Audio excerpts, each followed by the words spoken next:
సాయిరామ్ గారు, ఈ రోజున భోగాపురం ఎయిర్‌పోర్ట్‌కి సంబంధించి అంతర్జాతీయ విమానం ల్యాండ్ అయిన మరుక్షణమే జగన్మోహన్ రెడ్డి గారి రెండు నాలుకల ధోరణి, అసలు భోగాపురం ఎయిర్‌పోర్ట్ మా వల్లే వచ్చింది, మా గవర్నమెంట్ హయాంలోనే మేము దానికి ఎంతో కృషి చేశామని ఆయన మాట్లాడడం. గతంలో అదే జగన్మోహన్ రెడ్డి గారు అసలు భోగాపురంకి అంతంత ల్యాండ్‌లు ఎందుకు? అసలు ఇక్కడ అవసరమా? ఈ అన్ని నాటికల్ మైళ్ళు, ఇన్ని నాటికల్ మైళ్ళు అని ఆయన ఆయన మాట్లాడే విధానం చూసాం. ఏం చెప్తారు ఒక కామన్ మ్యాన్‌గా ఈ భోగాపురం ఎయిర్‌పోర్ట్ గురించి? భోగాపురం ఎయిర్‌పోర్ట్‌కి రావడానికి కా ముగ్గురు కారణాలండి. ఒకళ్ళొచ్చి నారా చంద్రబాబు నాయుడు గారు, రెండోదొచ్చి అశోక్ గజపతిరాజు గారు, మూడోదొచ్చి రామ్మోహన్ నాయుడు గారు. అశోక్ గజపతిరాజు గారిని ఎందుకు తీసుకొచ్చారా అనుకుంటారు. మనం మర్చిపోతాం. కాలం గుర్రెనికి తిరిగొస్తది కానీ మానవ సహజం మతిమరుపు. అశోక్ గజపతిరాజు గారు పూర్వం 2014 నుంచి 19 వరకు ఆయన సివిల్ ఏవియేషన్ మినిస్ట్రీ ఏదైతే ఇప్పుడు రామ్మోహన్ నాయుడు గారు చేస్తున్నారో, అప్పుడు ఆయన ఆ శాఖ మంత్రి గారు. ఆయన కేంద్ర మంత్రి గారు. సో, ఈళ్ళు ముగ్గురు కష్టం మూలంగానే ఈరోజు ఇది వచ్చిందండి. అసలు ఏంటి ల్యాండ్ ఎక్వైజేషన్‌లు, అసలు ఏంటి ప్రిన్సిపల్ ఇయన్నీ ఉంటాయి. ఇప్పుడు మనం ఇల్లు కట్టుకోవాలంటేనే సవా లక్ష ఇయి ఉంటాయి. పర్మిషన్స్ సీఆర్‌డీఏ దగ్గర, విజయవాడ మున్సిపల్ కార్పొరేషనో లేకపోతే కార్పొరేషన్ దగ్గరికెళ్ళి మన ప్లాన్ పెట్టుకోవడం, వాడొచ్చి రావడం, అప్రూవల్‌లు ఇవ్వడం, దాంతో పునాదులు తీసుకోవడం. ఒక ఇల్లు కట్టుకోవడానికి ఇంత ప్రాసెస్ ఉంటే, ఒక ఎయిర్‌పోర్ట్ కట్టాలంటే ఎంత ప్రాసెస్ ఉంటుందంటేనండి, అసలు ఎయిర్‌పోర్ట్ అసలు ఏ సంవత్సరంలో దానికి అప్రూవల్ వచ్చినాయి ఏంటి అని చూసుకుంటే 2016 ఇది కూటమి గవర్నమెంట్ 2014లో కూడా 14-19 దాకా కూడా వైజాగ్‌లో సాఫ్ట్‌వేర్ డెవలప్ చేయాలి, వైజాగ్‌ని డెవలప్‌మెంట్ చేయాలి. ఇప్పుడున్న పోర్ట్ సరిపోదు, ఎయిర్‌పోర్ట్ సరిపోదనే ఉద్దేశంతోటి 2016లో కొత్త ప్రపోజల్ ఒకటి పంపించిందండి. భోగాపురం ఎయిర్‌పోర్ట్. అది ఎప్పుడండి 2016 భోగాపురం ఎయిర్‌పోర్ట్‌కి ప్రిన్సిపల్ అప్రూవల్ వచ్చింది. అంటే వీళ్ళకి దానికి ముందే పంపించారు. కానీ 2016లో అప్రూవల్ వచ్చింది అక్టోబర్‌లో. 2017 ఆగస్ట్‌లో ఎన్విరాన్మెంటల్ క్లియరెన్స్. అంటే ఇప్పుడు మనం ఏ ఇండస్ట్రీ పెట్టాలన్నా, ఏది పెట్టాలన్నా ఎన్విరాన్మెంటల్ క్లియరెన్స్ అనేది తీసుకోవాలి మనం. అది 2017 ఆగస్టుకి వచ్చింది. దాంట్లో 2018లో ల్యాండ్ ఎక్వైజేషన్ అనేది స్టార్ట్ అయింది. 2018 లో ల్యాండ్ ఎక్వైజేషన్ స్టార్ట్ అయింది. ఇప్పుడు మన కమాన్ గుసగుసలాగా కమాన్ అని చెప్పి అప్పుడు మనోడు గద్దలాగా అక్కడెళ్ళి అసలు భోగాపురం ఎయిర్‌పోర్ట్ దేనికి? భీమిలి నుంచి 5 కిలోమీటర్లు, వైజాగ్ నుంచి ఎంత దూరం అని చెప్పి అన్నాడు. ఎందుకు ఆ రోజు బాబు గారు ఎందుకు ఆలోచించారంటే, బాబు గారు ఇప్పుడు ఆలోచించిన ఒక 20 సంవత్సరాలు, 20 సంవత్సరాల తర్వాత దాని గురించి ఆలోచిస్తారు. ఈ రోజు దాని గురించి కాదు. ఇప్పుడు మన పెట్టబోయిన పిల్లని తీసుకొచ్చి ఇప్పుడు 6 నెలలు అయింది. నాకు రూ. 1,00,000 ఉద్యోగం రావాలంటే 6 నెలల పిల్లోడు తీసుకురాలేడు కదా! వాడిని స్కూల్‌లో ఎయ్యాలి, ప్రైమరీలో వెయ్యాలి, ఎల్‌కేజీ అవ్వాలి, 10th అవ్వాలి, ఇంటర్ అవ్వాలి. వాడు ఇంజినీరింగో, ఐఐటీయో, ఏఈఈఈ ఏదో సాఫ్ట్‌వేర్ ఎంప్లాయ్ అయిన తర్వాత వాడు రూ. 1,00,000 ఉద్యోగం వత్తది. ఎన్ని సంవత్సరాలు పట్టుద్ది? ఒక 25 సంవత్సరాలో, ఒక 26 సంవత్సరాలు పట్టుద్ది ఆ అబ్బాయికి రూ. 1,00,000 ఉద్యోగం. అదే చంద్రబాబు నాయుడు గారి ఆలోచన కూడా ఓ 25 సంవత్సరాలు. ఫర్ ఎగ్జాంపుల్ తీసుకుంటే లైవ్ ఎగ్జాంపుల్ ఇప్పుడు మన శంషాబాద్ ఎయిర్‌పోర్ట్ పీపీపీ మోడల్‌లో అది తెచ్చింది. అది ఎవరికి ఇచ్చారు? జీఎంఆర్ఓలకి ఇచ్చారు. ఇండియాలో one of the finest airport in India, in Asia, in the world one of the best airport Shamshabad airport. ఆ రోజు మరి ఇదే రాజశేఖర్ రెడ్డి ఏమన్నాడు? ఇంత ఇంత ఎయిర్‌పోర్ట్ అవసరమా? ఇన్ని ఎకరాలు అవసరమా? 5,000 ఎన్నో సమ్ ఎక్స్‌వైజెడ్ ఆళ్ళ ఇష్టం వచ్చినట్టు మాట్లాడినా సరే అప్పుడు కేంద్రం పర్మిషన్ ఇచ్చింది, వచ్చింది. దాని తర్వాత మళ్ళీ అదే రాజశేఖర్ రెడ్డి రాజీవ్ గాంధీ ఇంటర్నేషనల్ ఎయిర్‌పోర్ట్ అని పేరు పెట్టుకున్నారు. అది జరిగింది. దాని మూలంగా ఇప్పుడు అక్కడ ఒక శంషాబాద్ ఎయిర్‌పోర్ట్‌లోనే ఎన్ని ప్రైవేట్ ఉద్యోగాలు వచ్చినాయి. అంటే ప్రైవేట్ రూ. 10,000 ఉద్యోగం వచ్చినా, రూ. 15,000 ఉద్యోగం ఆ కుటుంబం దాని మీద బతుకుతుంది కదా! దానికి కారణం ఎవరు? ఇప్పుడు కూడా రాజశేఖర రెడ్డి గారిని పిలిచి మరీ గట్టిగా చెప్పిన కేంద్రం పరిస్థితులు కూడా ఉన్నాయని అవును. సో, అప్పుడు రాజశేఖర్ రెడ్డి కూడా అడ్డుపడితే లెఫ్ట్ అండ్ రైట్ ఇచ్చి అయన్నీ అప్పుడు కూడా దీనికి ఎందుకని ఔటర్ రింగ్ రోడ్ ద్వారా శంషాబాద్ వరకు వెళ్ళి అక్కడి నుంచి ఎందుకని అప్పుడు ఓన్లీ మైక్రోసాఫ్ట్‌ను, గూగుల్ ఈ చిన్న చిన్న అప్పుడప్పుడే వస్తున్నాయి. కానీ దాని విస్తరణ మూలంగా ఎన్ని ఉద్యోగాలు వస్తాయి. ఇప్పుడు రాను రాను 2004లో, 2005లో ఫ్లైట్ ఎక్కాడంటే ఇది పెద్ద వాటరా బాబు అనుకునేవాళ్ళు. కానీ ఈరోజు ఫ్లైట్ అనేది ఒక మిడిల్ క్లాస్ ఫ్యామిలీ కూడా అఫోర్డబుల్‌గా ఎందుకు వచ్చిందంటే కాస్ట్ కటింగ్. ఇప్పుడు అంతకుముందు ఢిల్లీ పోవాలనంటే 10,000, 12,000, 15,000 ఈ రోజు అది రూ. 7,000 వచ్చేసింది ఫ్లైట్. సో, ఫ్లైట్ అనేది కామన్ మ్యాన్ పీపుల్ కూడా అందుబాటులోకి తీసుకురావడం కోసమే ఈ జరుగుతుంది. ఎందుకంటే జర్నీ టైం తగ్గుద్ది, తొందరగా అటు ఇటు తిరగడానికి. అంతర్జాతీయ స్థాయిలో కూడా వాళ్ళ ఇన్వాల్వ్‌మెంట్‌లు ఉంటాయి కాబట్టి, ఆ రోజున మన్మోహన్ సింగ్ గారు రాజశేఖర రెడ్డి గారిని పిలిచి గట్టిగా చెప్పిన సందర్భం ఉందా? అవును, ఉందండి. ఆ రోజు ఏమనుకున్నాం ఏంటి, ఇంటర్నేషనల్ ఎయిర్‌పోర్ట్స్ అన్నీ వస్తాయి. ఇంటర్నేషనల్‌గా హైదరాబాద్ డెవలప్ అవుతుంది కాబట్టి నువ్వేం అడ్డుపడొద్దని అప్పుడు ప్రధానమంత్రి మన్మోహన్ సింగ్ గారు, సోనియా గాంధీ ఇద్దరు వచ్చి రాజశేఖర్ రెడ్డికి లెఫ్ట్ అండ్ రైట్ ఇవ్వడం మూలంగా ఆయన అడ్డుపడకుండా రాజీవ్ గాంధీ ఇంటర్నేషనల్ అనేది ఎయిర్‌పోర్ట్‌గా పెట్టుకుని చేశారు. అట్లని ఇప్పుడు భోగాపురం ఎయిర్‌పోర్ట్ కూడా ఈ రోజు ఏదో భోగాపురం ఎయిర్‌పోర్ట్‌కి ఊరికే అవ్వలేదండి. భోగాపురం ఎయిర్‌పోర్ట్ ముఖ్యమంత్రిగా చంద్రబాబు నాయుడు గారు ప్రమాణ స్వీకారం చేసిన తర్వాత ఏదైతే civil aviation minister minister Rammohan Naidu గారు ఎవ్రీ మంత్ రివ్యూ, బాబు గారు ఎవ్రీ మంత్ రివ్యూ, పనులు ఎక్కడ దాకా వచ్చినాయి అని చెప్పి చూస్తున్నారు. బాబు గారు వాళ్ళని అడిగారు, జిఎంఆర్ వాళ్ళు మీరు ఎప్పుడు కల్లా ఇవ్వగలరంటే 2026 జూన్ కల్లా మేము ఇవ్వగలమండి ఫుల్ ఫ్లెడ్జ్డ్గా అని వాళ్ళు మీటింగ్లో చెప్పారు. దాని ఏంటంటే ఒక ప్రాజెక్ట్ ఎఫిషియన్స్ చేతిలో పెట్టినప్పుడు ఒక ఎఫిషియెంట్ పర్సన్ అవుతేనే పని తొందరగా ముందుకు సాగుద్ది.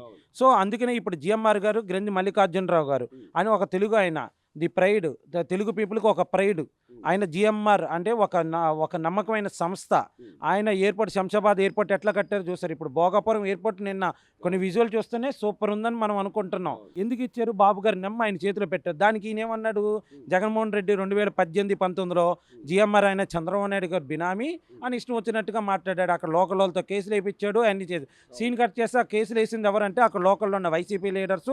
అవన్నీ కూడా ఇప్పుడు కూడా వైజాగ్లో కూడా గూగుల్ డేటా సెంటర్కి కానీ, ఈ కాన్సిగిట్కి కానీ, వీటన్నిటికి కానీ ఎక్కడికైనా వస్తుంటే ప్రతి వాళ్ళ చేత కేసులు వేపిస్తున్నారు. ఎందుకనంటే జగన్మోహన్ రెడ్డి గారికి ఆంధ్రప్రదేశ్ డెవలప్మెంట్ అవ్వడం అంటే ఇష్టం లేదు, ముఖ్యంగా వైజాగ్ డెవలప్మెంట్ అంటే ఇష్టం ఉండదు. ఎందుకనంటే చెప్పన 2014లో ఈడ్చిపెట్టిదన్నారు, వైజాగ్లో సీట్లే రాలేదు. 2019లో విశాఖపట్నంలో రాష్ట్రం మొత్తం వైసీపీ అవ్వ ఉన్నా సరే విశాఖపట్నంలో బాగా వేలైపోయారు, east west north south. So అక్కస్తోటి వైజాగ్ డెవలప్ అవ్వకూడదు, వైజాగ్ ఏం కంపెనీలు రాకూడదు, వైజాగ్కి ఇంటర్నేషనల్ బ్రాండ్ ఏది రాకూడదు అని చెప్పి వాళ్ళ అమ్మగారు ఓడిపోయారని అంటే వైజాగ్ పీపుల్కి వాళ్ళ మీద క్రెడిబిలిటీ లేదండి. వైజాగ్ పీపుల్ ఎంతసేపు వాళ్ళకి ప్రశాంతంగా ఉండాలి, గొడవలు ఉండకూడదు, ఏది చేయకూడదు. కానీ సార్ ఇక్కడ కూడా రాష్ట్ర ప్రజలు ఆలోచిస్తున్న ఒకే ఒక అంశం ఏంటంటే, మాజీ ముఖ్యమంత్రిగా ఉన్నావు, 5 ఏళ్ళు పనిచేసావు, ఈ రోజున రాష్ట్రం డెవలప్మెంట్ అవుతుంది, విశాఖకు పరిశ్రమలు వస్తున్నాయి, గూగుల్ ఏంటి, లేకపోతే ఒక భోగాపురం ఎయిర్పోర్ట్ ఈ రోజున అంతర్జాతీయ విమానాశ్రయానికి సంబంధించిన ఒక ఎయిర్పోర్ట్ అక్కడ మొత్తం అంతా జరిగి మొన్న ల్యాండ్ కూడా అయింది. మరో కొద్ది రోజుల్లో ప్రధానమంత్రి చేతుల మీదుగా దాన్ని ఇనాగ్రేట్ చేయబోతున్నారు. నువ్వు చేయకపోగా చేసే వాళ్ళని ఇలా కేసులు వేసో లేకపోతే ఏదో ఒక విధంగా అడ్డుకోవడం ఎంతవరకు సమంజసం? ఆయనకి అసలు పని పాట లేదండి. ఆయనకి అసలు బేసిక్గా పని పాట లేదు. ఆయన ఎంతసేపు ఏముంది, ఎక్కడైనా ఉంది దాచుకో, ఆయన కుటుంబంలో దోచుకోవాలి, సెజ్జలు అని చెప్పి. అంతెందుకు మన మాచర్లో కూడా ఒక సెట్ వేసాడు, ఏంటి ఉపయోగం లేదు. కాకినాడలో సెట్ చేశాడు, ఉపయోగం లేదు. శ్రీ సిటీ దాన్ని అప్పుడు ఏదో రాజశేఖర రెడ్డి వేశారు అదే అంటారు, కానీ ఆ శ్రీ సిటీకి ఫుల్ ఫ్లెడ్జ్డ్గా కంపెనీస్ తీసుకురావడం కానీ ఏదైనా చేసింది ఎవరంటే చంద్రబాబు నాయుడు గారు. ఇప్పుడు గవర్నమెంట్ దాని మీద అప్పులు పెట్టేసి ఆ స్థలం తాకట్టు పెట్టి అప్పులు తీసుకురామంటే జగన్మోహన్ రెడ్డి గారికి ఇష్టం. ఇప్పుడు జగన్మోహన్ రెడ్డి గారు ఏంటి, క్రెడిట్ నాది అంటారు. రాష్ట్రం మొత్తం మీద అన్నిటికీ క్రెడిట్ తీసుకునేటప్పుడు ఒక్క వంశం కూడా ఆయన క్రెడిట్ తీసుకోవాలి. బాబాయిని చంపిన దాని మీద కూడా ఆయన క్రెడిట్ తీసుకోవాలి బేసిక్గా. ఇప్పుడు గూగుల్ నాది అని అంటున్నాడు, క్రెడిట్ నాది అంటున్నాడు. ఓకే, క్రెడిట్ నీకు ఎలా ఇస్తారు, ఎవరు? పోనీ ఇప్పుడు భోగాపురం ఎయిర్పోర్టు నాదంటాడు, దానికి క్రెడిట్ నాదంటాడు, దానికి ఇవ్వం. ఇప్పుడు మనకి ఇక్కడ గన్నవరం దగ్గర అశోక లైలాండ్ వచ్చింది, దానికి క్రెడిట్ నాదే అంటాడు, దానికి ఇవ్వం. పోనీ ఇప్పుడు శ్రీ సిటీలో కానీ ఎక్కడైనా ఇండస్ట్రీస్ వచ్చినాయి అంటే క్రెడిట్ నాదంటే దానికి ఇవ్వం. వీళ్ళు ఎట్లా ఉండిద్దంటే భోగాపురం ఎయిర్పోర్ట్ గురించి చెప్పాలంటే కియా కంటే 2007లోనో 2009లోనో హైలీ రెస్పెక్టెడ్ సర్నేమ్ అని చెప్పి ఒక లెటర్ రాసినట్టు వీళ్ళకి కూడా భోగాపురం నాదంటే భోగాపురం క్రెడిట్ ఇవ్వం, కియాకి క్రెడిట్ ఇవ్వం.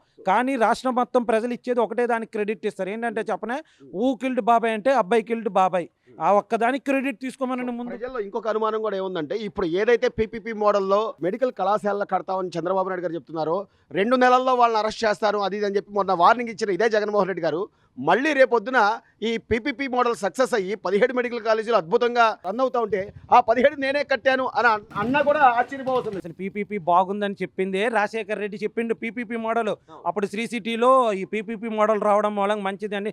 కాకినాడ పోర్ట్ పీపీపీ మోడలే, ఇప్పుడు శంషాబాద్ ఎయిర్పోర్ట్ పీపీపీ మోడలే, outer ring road PPP model, Aarogyasri PPP model, 108 PPP, అవన్నీ నచ్చినప్పుడు ఇది ఎందుకంటే చెప్పనా అండి, ఇప్పుడు ప్రజలకి ఇప్పుడు 17 మెడికల్ కాలేజీలు వచ్చినాయి. ఆయన ఏమంటాడు, ప్రైవేటీకరణ జరిగిపోతుంది. సపోజ్ మన బాపట్లకి వెళ్ళా, బాపట్లకి స్తంభాలు ఒకటే లేసాడు.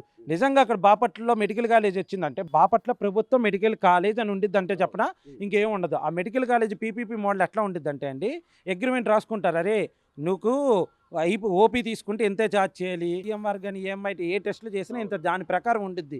వాడికి ఎట్లాగా 30 సంవత్సరాలు ఏంటంటే ఇప్పుడు మనం పెట్టింది కాదండి, సగం సీట్లు ఇప్పుడు మచిలీపట్నంలో సగం మెడికల్ కాలేజ్ సీట్లు ప్రైవేటీకరణకు అమ్ముకోవచ్చు అని చెప్పి జగన్మోహన్ రెడ్డే పెట్టాడు.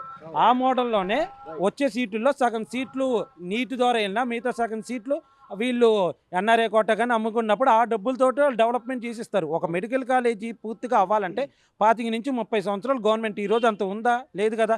ఇప్పుడు పీపీపీ మోడల్లో చిత్తూరులో అపోలో వాళ్ళు గవర్నమెంట్ హాస్పిటల్ని రన్ చేస్తున్నారు. మరి అప్పుడు గత 2019-24 మధ్య నువ్వు ఎందుకు తీయలేదు అంటే నువ్వు అనుకున్నంత ఈజీయా? రాగానే 2 నెలల్లో జైలు వేస్తానంటే వాళ్ళకి గవర్నమెంట్కి వాళ్ళకి ఒక అగ్రిమెంట్ ఉండేది ఇది అని చెప్పి. ఒకవేళ అగ్రిమెంట్ బ్రేక్ చేస్తే నువ్వు కోర్టుకి వెళ్ళి చట్టపరమైన చర్యలు తీసుకొచ్చి ఫైన్ ఇచ్చి చేయొచ్చు. అంతేగాని నేను మరి 2019-24 మధ్యన ఏం చేసినావు? మరి ఎన్ని కేసులు వేసావు? ఒక్క కేసుని వేసావు ఈ ప్రభుత్వం? 2014-19 మధ్య అవినీతి కేసును ఒక్కటేనే వేసావా? వేయలేదు. ఏంటంటే చెప్పనా అండి, ఆ 17 మెడికల్ కాలేజీలు వచ్చేస్తే ప్రజలందరికీ వైద్యం అందుబాటులో ఉండుద్ది, ఎవరికి ఇబ్బంది ఉండదు. ప్లస్ ఇంకోటి ఏంటంటే అండి, ఇప్పుడు వీరికి ఆరోగ్యశ్రీలో కాకుండా ఇప్పుడు ప్రతి ఒక్కరికి మెడికల్ ఇన్సూరెన్స్ ఇచ్చేస్తున్నారు. ఆ 2.5 lakhs, దాంతో కేంద్రానికి సంబంధించిన ఒక 5 లక్షలు ఇట్లాగా మెడికల్ ఇన్సూరెన్స్లు ఇచ్చేస్తున్నారు. ఇప్పుడు ఆరోగ్యశ్రీ ఉండదు. సో ఇవన్నీ ఏంటంటే మెడికల్ రిఫార్మ్స్ అన్నీ మంచిగా తీసుకొస్తున్నారు. మెడికల్లో మంచిగా ఇప్పుడు ఏదైతే వీళ్ళు ఉన్నప్పుడు రెడ్ మార్క్లో పెట్టిపోయారో అవన్నీ ఒక్కొక్కటి తొలగించుకుంటూ వస్తున్నారు. సో ఇవన్నీ ప్రజలకి ఎక్కడ మంచి జరిగిపోద్దో, ప్రజలు మంచి జరిగితే మళ్ళీ చంద్రబాబు నాయుడు ఎన్నుకుంటారో. అక్కడ లాలూ ప్రసాద్ యాదవ్ కొడుకు ముఖ్యమంత్రి ఎట్లయితే అవుతాడు, ఇక్కడ జగన్మోహన్ రెడ్డి కూడా ముఖ్యమంత్రి అవుతాడు. వీళ్ళిద్దరూ ఎప్పుడు అవుతారంటే చెప్పనా, ప్రజలు ఇప్పుడున్న ప్రభుత్వం వాళ్ళిద్దరికన్నా చండాలంగా పాలించి, అంటే ఇప్పుడు ఇప్పుడు నితీష్ కుమార్ లాలూ ప్రసాద్ యాదవ్ కన్నా అధ్వానంగా పరిపాలిస్తే అప్పుడు అవుతారు. సో జీవితంలో జగన్మోహన్ రెడ్డి అన్నాడు ముఖ్యమంత్రి అవడండి, అదైతే పక్క. ఈ రోజు జగన్మోహన్ రెడ్డి గారు ఏ మంచి జరిగినా అది నాదే అంటున్నాడు. చెడు జరగపోయినా కూడా ఆ చెడు వాళ్ళే చేస్తున్నారని చెప్పి బురద చల్లుతున్నాడు. ఎలా చూడాలి? జగన్మోహన్ రెడ్డి గారు ఏమి కూడా చేయలేదండి. 5 సంవత్సరాలు పాలించినా కూడా మాలాంటి పేదవాళ్ళకి ఏమి న్యాయం జరగల. డబ్బులు అంటే ఏదో తీసుకొచ్చాడు, పంచాడు, చేసాడు తప్ప రెండోది ఏదీ లేదు. ప్లస్ పాయింట్ ఏంటంటే మాలాంటి వాళ్ళకి బాగా దెబ్బ తగిలింది. ఇవాళ జగన్మోహన్ రెడ్డి వస్తాను జైలు వేస్తాను చేస్తున్నాను అన్నాడే, అది అసంభవమైన విషయం. రాడు కూడా రాడు. మాలాంటి వాళ్ళు అసలు ఏరు కూడా ఓట్లు, అది పక్కా గ్యారంటీ. అప్పుడేమో ఎయిర్పోర్ట్ ఉండకూడదు, ఇక్కడ భోగాపురం ఎయిర్పోర్ట్ అసలు ఉండకూడదు, చాలా మంది భూములు పోతాయి అది అని చెప్పాడు. ఈ రోజు ఎయిర్పోర్ట్ వచ్చిన తర్వాత ఎయిర్పోర్ట్ నేనే తెచ్చానంట.